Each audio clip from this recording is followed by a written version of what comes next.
Hey everyone, it's Jo again, part 2 of my series on escaping Catholicism. And, to bring that a little bit better. Okay, so where I left off last time was that I had missed Mass for the first time in my life. And that was a huge thing for me because it put a big crack in my black and white thinking. I kind of decided at that point that there was no point in being Catholic if it wasn't going to be a good one, and I wasn't a good one because I'd missed Mass. So in and around that time, again, it's over 20 years ago, so I mean it's foggy. I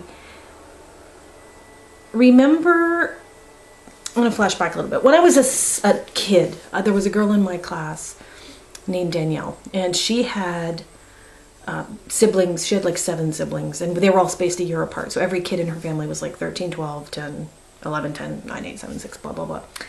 And I remember her mom just popped out a baby every year. And I remember when we were kids, but maybe 10 or something, I remember my mother saying, oh, Mrs. C got her tubes tied. It was like neighborhood news. And I didn't know what it was, so I asked my mother, what does that mean? And my mother said, the way my mother described it to me, I think you'll probably notice a theme in these videos of the way I quote my mother, and my poor mother. I mean, she and I are close and I do love her, but she was very brainwashed by that church. And I think she was just parroting what priests had told her.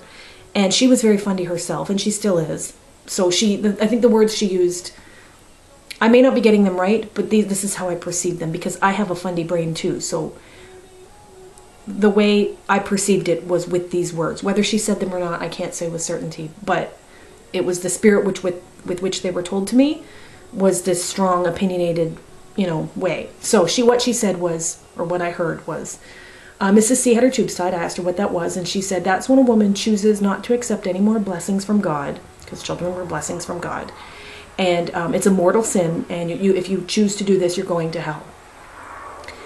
And I didn't even really know, how babies were made, quite frankly, at that point. I don't think I really knew anything. I just knew that she had chosen not to accept blessings from God, and she was going to hell, and that this was a big sin. I knew that from a very young age, that choosing not to have children was a really big sin. Now, around that time, I must have been 10 or 11. I don't even remember how old I was. I am the second of 2 children. I have an older sister who's 1 year older than me. My mother was on the road to having 1 child per year. Well, she had 1, and then she had me.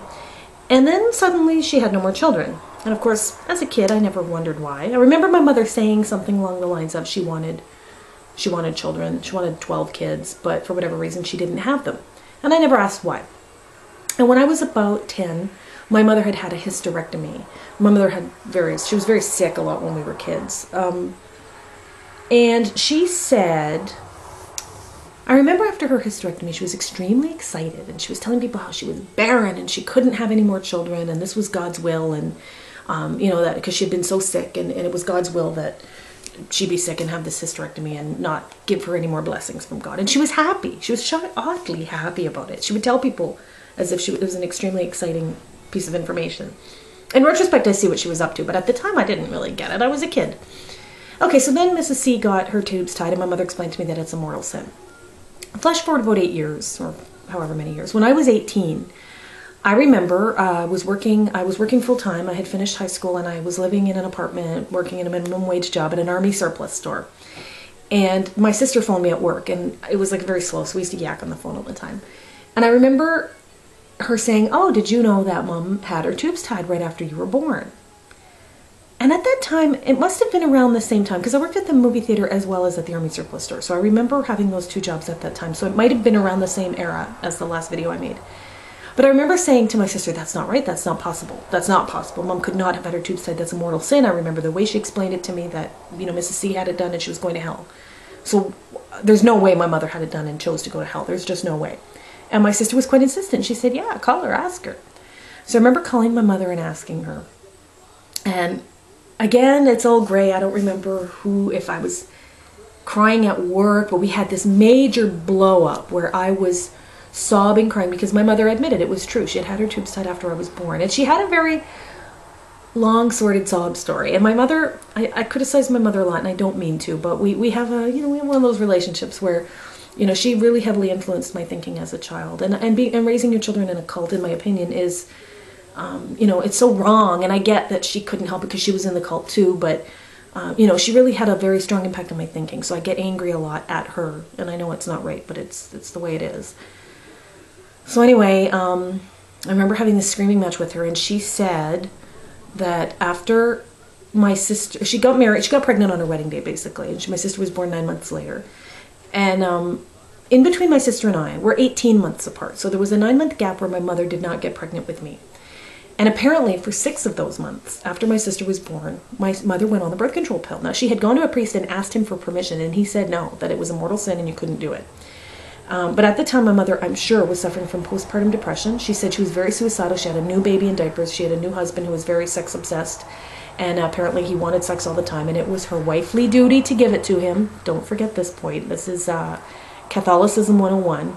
And my mother raised us this way, too, to say that your wife, when you get married, you know, you have to give your husband sex whenever he wants it. Like, you are no longer bodily autonomous at all. It's your body belongs to your husband, and that's all there is to it. And at the time, I remember thinking this was, I guess, normal. I mean, you're being raised that way to believe it's true. Kind of like the quiverful people who are taught, you know, bred from a young age to believe certain things to be true. So I remember my mother telling me that she'd gone to this priest and asked him for permission to go on the pill, and he said no. And she said, but my husband wants sex all the time, and I can't have another baby. I have a baby, a brand new infant in diapers, and I'm depressed. I'm postpartumly depressed, and I can't function. And he said, too bad. He said, if your husband masturbates, here's the best part. If your husband masturbates, that's a sin, right? That's obviously a sin. But it's not his sin, because you deprived him of sex and you're his wife, so that sin is on your shoulders. Yeah, because men don't really suffer the consequences of their actions, right? Only women. Women, it's all on the women. So my mother, for whatever reason, chose to disobey the priest, and she went on the pill for 6 months, she said. And she said every day she took the pill, she felt like she was sinning. And after 5 or 6 months of being on the pill, she couldn't do it anymore in conscience. She was racked with guilt from sinning every day. So she went off the pill and got pregnant with me almost immediately. And I always call myself a garden variety Catholic guilt baby. That's all I was. I was the product of a sex-obsessed man who wanted to have sex with his depressed wife who wasn't allowed to be on the pill for religious reasons. So now, a couple months later, whatever, she gets pregnant, has me 9 months later, spits me out. Now she's got 2 babies in diapers. My sister was a 1.5 years when I was born, and she was still in diapers. And my mother said she was very suicidally depressed, and she had 2 babies in diapers and a sex-obsessed husband, and she didn't know what to do, and she was going to kill herself. She was going to drive off the edge of a cliff. And instead, she drove to the priest and asked him what to do, and asked for permission to go on the pill, and he said no. And she asked for permission to get her tubes tied, and he said no, and gave her the same spiel. And you know, I tell this story kind of calmly, but don't think it doesn't infuriate me. This is 100% the reason why I'm not Catholic, and the reason I had my tubes tied when I was 26, and I'm not a mother, and I never want to be a mother. And I think it has to do with a lot of my thinking on reproduction in general, women in general, women's place in this world in general. So for whatever reason, my mother had her tubes tied after I was born. She chose to have it done. She said it was a medical necessity. She was suicidal. She couldn't cope with any more children. But she lived in guilt all those years because she knew it was one sin on that day and it was done, and she could beg God for forgiveness for the rest of her life. But if she took the pill, that was sinning every day. That was choosing to sin every day. That was her rationale. So she'd had her tubes tied. She'd chosen to do it. She chose to commit a mortal sin and destine herself to hell. Forget my dad and all this. He gets to go to heaven, right? He's a good Catholic. He's not doing anything wrong. And my mother struggled immensely with this. And when she told me this story when I was 18, I was devastated. Completely devastated. I had no idea. And it was a long time in coming before I put 2 and 2 together and realized that this was fucked up. That my mother should never have been put in this position in the first place. That the church should never have forced her to, you know, make decisions that would, you know, where was my dad in all this? Why didn't he get to be part of the decision or part of the sin of omission, you know, and not get to go to hell too along with her? So in my next video, I'll discuss how this impacted me. But that was a big wake-up moment in my life. When I was 18 and found out my mother had had her tubes tied, had chosen to commit a mortal sin, done it anyway, stuck by the church and her beliefs that she was going to hell. You have to remember, my mother believed she was going to hell as a result of this choice. And she'd done it anyway and raised her children Catholic. So in the next video, I'll talk about the fallout from that.